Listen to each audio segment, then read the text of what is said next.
হাদিস শরীফে এসেছে এই 6 শ্রেণীর ব্যক্তিদের দোয়া আল্লাহ তাআলা কখনোই ফেরান না। এই 6 শ্রেণীর ব্যক্তিদের করা দোয়া আল্লাহ তাআলা সাথে সাথে কবুল করে নেয়। এছাড়াও আল্লাহ তাআলা বলেন এই 6 শ্রেণীর ব্যক্তিদের সাথে যারা অন্যায় করবে তাদের কঠোর শাস্তি দেওয়া হবে। তবে কারা সেই 6 শ্রেণীর ব্যক্তি আপনার কি জানা আছে? প্রত্যেক মুসলিমেরই জানা উচিত এই 6 শ্রেণীর মানুষ সম্পর্কে।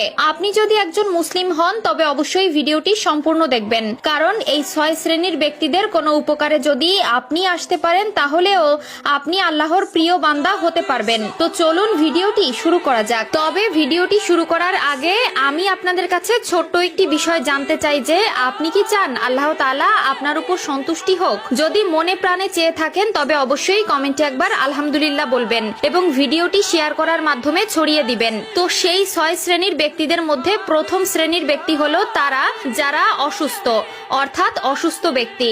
আল্লাহ তাআলা বলে